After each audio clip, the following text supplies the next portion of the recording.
વિદ્યાર્થી મિત્રો, ગુજરાતી સાહિત્ય યુટ્યુબ ચેનલ પર આપ સૌનું હું હાર્દિક સ્વાગત કરું છું. મિત્રો, આજના વિડીયોમાં આજે આપણે જોઈશું ધોરણ 11 વિષય ગુજરાતી સેકન્ડ લેંગ્વેજ પાઠ નંબર 6 જેનું નામ છે આંટી. એનું આપણે આજના આ વિડીયોમાં સંપૂર્ણ સ્વાધ્યાય સોલ્યુશન જોવાના છીએ.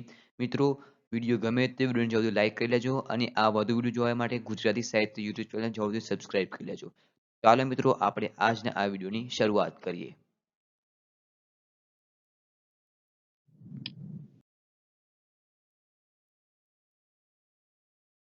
આંટી પાઠનો સાહિત્ય પ્રકાર છે નવલિકા અને જેના લેખકનું નામ છે પન્નાલાલ પટેલ.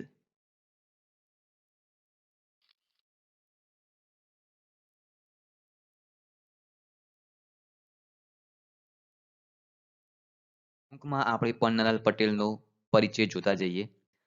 નામ પન્નાલાલ પટેલ, તેમનું જન્મસ્થળ ડુંગરપુર એટલે કે રાજસ્થાન અ, રાજ્યના તેઓ વતની હતા. કથા લેખક તરીકે તેઓ પ્રખ્યાત છે. ને નવલકથાઓ કેટલીક લખેલી છે. તો વણામણા, મળેલા જીવ, માનવીની ભવાઈ એ મોટું તેમનું મોટી કૃતિ છે તેમની એટલે કે મોટી બુક છે. ભાંગ્યાનું ભેરું, ગમ્મર વલોણું, પાછલી બારણે, મન ખાવતારે, કંકુ એવી નવલકથાઓ લખેલી છે. આ ઉપરાંત તેમણે નાટ્ય સંગ્રહો, બાળ સાહિત્ય અને આત્મકથાનો પુસ્તકો પણ લખ્યા છે. અને ઉત્તમ સાહિત્ય માટે એટલે કે સારું એવું તેમને આવી કૃતિઓ લખી છે. એ કારણે તેમને રણજીતરામ સુવર્ણચંદ્રક તથા માનવીની ભવાઈ માટે એટલે કે જેમને જે કૃતિ લખી છે એ માટે ભારતીય જ્ઞાનપીઠ પારિતોષિક એટલે કે તેમને એક ઇનામ આપવામાં આવ્યું છે.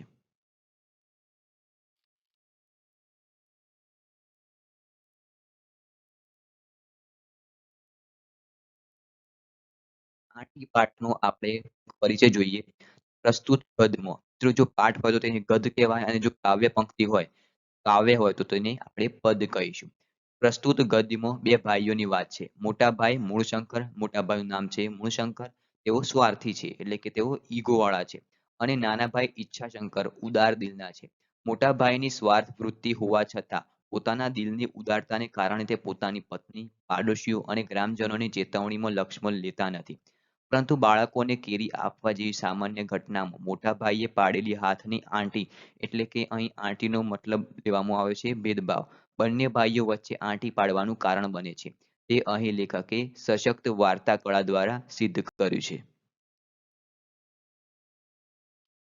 પ્રશ્ન એક વાક્યમાં ઉત્તર આપો.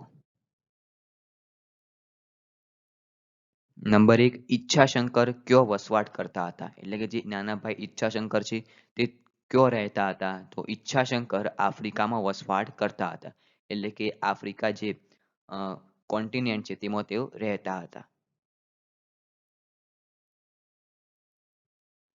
નંબર 2, ગામ લોકો કઈ વાત માનવા તૈયાર ન હતા તો આફ્રિકા વાળા ઈચ્છાશંકર એમના મોટા ભાઈ મૂળશંકરથી ભાગ વહેંચે છે. આ વાત ગામ લોકો માનવા તૈયાર ન હતા. નંબર 3, ઈચ્છાશંકરે પત્નીની બોલતી બંધ કઈ રીતે કરી દીધી? એવું શું કહ્યું એમણે એવું શું કાર્ય કર્યું કે એમની પત્ની બોલતા બંધ થઈ ગયા? શંકરે પત્નીના નામે થોડાક હજારનો વીમો વધારીને તેની મિલકતના ભાગ પાડવા બાબતે બોલતી બંધ કરી દીધી. નંબર 4, ઈચ્છાશંકરે મિલકતમાં ભાગ વહેંચવાનો નિર્ણય શાથી લીધો? જો નાના ભાઈ તો સારા એવા તેઓ મોટા દિલના હતા તો શા કારણે તેમણે બે ભાઈના તેમની જે મિલકત હતી તે બંને ભાઈની તેમની મિલકતમાં તેઓ ભાગ વહેંચવાનો તેમને નિર્ણય લીધો. કેરીઓ જેવી ક્ષુલ્લક વસ્તુમાં એટલે કે તેવી નાની એવી વસ્તુમાં પણ મોટા ભાઈ મૂળશંકરે હાથની આંટી પાડીને મોટી કેરી પોતાના દીકરા તરફ ધરી પક્ષપાત કર્યો તેથી ઈચ્છાશંકરે મિલકતમાં ભાગ વહેંચવાનો નિર્ણય લીધો. જે એક નાની કેરી હતી એક મોટી કેરી હતી. તો જે મોટી કેરી હતી તે મોટા ભાઈએ તેમના દીકરાને આપી અને જે નાની કેરી હતી તે પોતાના ભાઈને આપી. આ કારણે ઈચ્છાશંકર નાના ભાઈને ખૂબ દુઃખ થયું અને આ કારણે તેમણે મિલકતમાં ભાગ વહેંચવાનો નિર્ણય લીધો. નંબર 5, મૂળશંકર એટલે કે મોટા ભાઈ મિલકતમાં ભાગ પાડવાનું કારણ શાથી પૂછી શક્યા નહીં? તો મૂળશંકર મિલકતમાં ભાગ પાડવાનું કારણ પૂછી શક્યા નહીં કારણ કે તેમના ભાઈ પાસે તો તેનો જવાબ હતો પરંતુ તેમની પાસે તેનો કોઈ બચાવ ન હતો. હવે તેમણે મોટી કેરી પોતાના પુત્રને આપી દીધી મોટા ભાઈએ અને નાની કેરી હવે તેના નાના ભાઈને આપી દીધી. તો હવે તે નાના ભાઈને તો તેનો જવાબ હતો કે કેમ ભાગલા પાડી નાખવાનો આ મિલકતને વહેંચી નાખવાનો નિર્ણય લીધો છે. અને મોટા ભાઈ પાસે કોઈ બચાવ ન હતો કે તેઓ શું બહાનું બતાવે કે તેઓ આ આ આ જે નિર્ણય લીધો છે તેઓ અ, ઊભો રહે એટલે કે આ નિર્ણય ન લેવાય એવું તેઓ ઈચ્છતા હતા. પ્રશ્ન 2 નીચેના પ્રશ્નોના 2-3 વાક્યોમાં ઉત્તર લખો. નંબર 1 ઈચ્છાશંકરને ગામ લોકો શી સલાહ આપતા શા માટે?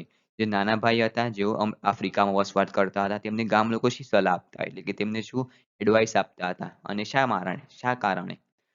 જયશંકરે ગામ લોકો મિલકતના ભાગલા પાડી દેવાની સલાહ આપતા હતા. તો ગામ લોકો શાની સલાહ આપતા હતા એટલે કે મિલકતના જે પ્રોપર્ટી હોય છે તેના પાર્ટ પાડી દેવાની એટલે કે ભાગલા પાડી દેવાની તેઓ સલાહ આપતા હતા. ગામ લોકો માટે ઈચ્છાશંકર મોટા દિલનો માણસ સાબિત થઈ ચૂક્યો હતો. ત્યારે મૂળશંકર કોઈ કાળિયા પરખાઈ નહીં એવો પાવરધો ને હોશિયાર લેખાતો હતો. નંબર 2 ઈચ્છાશંકર મોટા દિલના હતા તેમ શા પરથી કહી શકાય? જે નાના ભાઈ હતા તેઓ મોટા દિલના હતા એ કઈ વાત છે કે જેના પર તે સાબિત થાય છે? તો ઈચ્છાશંકરને લોકો એમના સ્વાર્થી મોટા ભાઈ મૂળશંકર વિશે કહેતા ત્યારે એ કહેતા કે ભાઈના છોકરા એ મારા જ ભત્રીજા છે ને ભાઈના સંબંધી એ મારા પણ સંબંધી છે.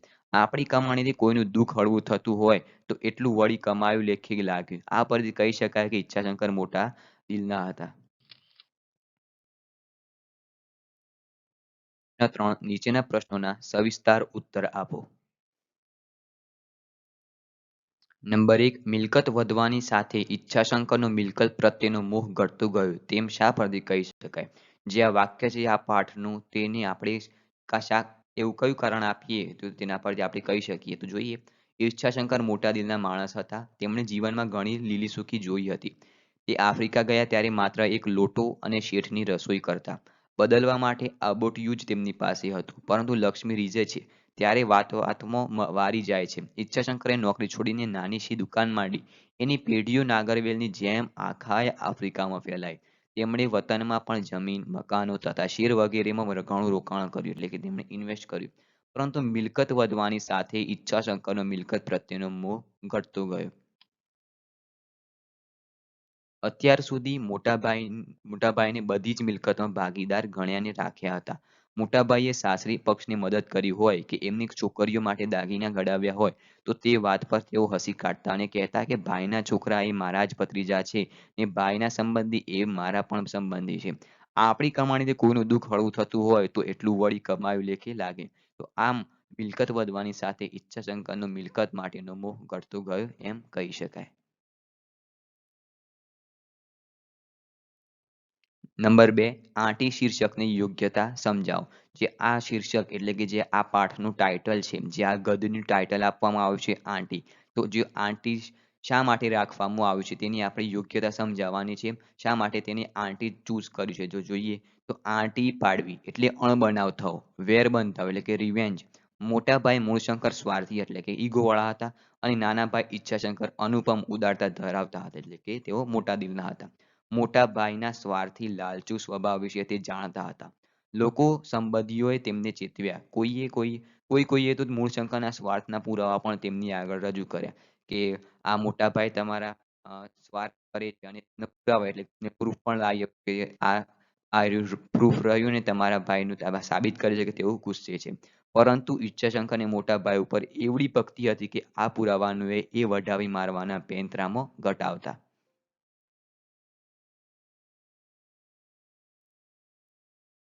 ઈચ્છાશંકરની મિલકત વધી એટલે નાના ભાઈની તેમની પ્રોપર્ટી વધી. તેમણે મોટા ભાઈને બધી જ મિલકતમાં ભાગીદાર ગણ્યા હતા અને રાખ્યા હતા.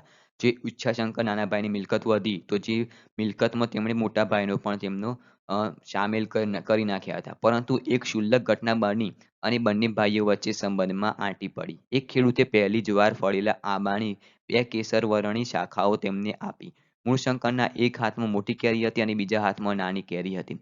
બૂમ પાડી બૂમ પાડી બચ્યું રમેશ દોડતા ઉપર મેળીએ આવ્યા. મૂળશંકરે કેરી આપવા બંને હાથ લંબાવ્યા, પરંતુ મોટી કેરી તરફ ભત્રીજાને જોતા જ હાથની આંટી પાડી દીધી અને પડી ગઈ. જટાશંકરની નજર પેલા છોકરાઓને કેરી લેતા જોઈ રહી. એમના ચિત્તમાં આ ઘટના ઉકલ્યા વમળો સર્જી ગઈ. મોટા ભાઈ મૂળશંકરની આવી ભેદભાવની નીતિ જોઈને બંને ભાઈઓ વચ્ચે આંટી પડી ગઈ. ઈચ્છાશંકરે મિલકતમાં ભાગ વહેંચવાનો નિર્ણય લીધો. આ રીતે આંટી શીર્ષક યોગ્ય છે. આ પાઠને આંટી જે શીર્ષક આપવામાં આવશે તે યોગ્ય છે. Presented by Shahid Hussain Masi. મિત્રો વિડીયો ગમ્યો હોય તો જરૂરથી લાઈક કરી લેજો અને વધુ વિડીયો જોવા માટે ગુજરાતી સાહિત્ય યુટ્યુબ ચેનલ જરૂરથી સબસ્ક્રાઇબ કરી લેજો. મિત્રો આ વિડીયો તમારા મિત્રોને શેર કરો જેથી તેમને પણ આ વિડીયો મદદરૂપ બને. મિત્રો છેલ્લે સુધી વિડીયો જોતા તમારો ખૂબ ખૂબ આભાર. Thanks for watching this video.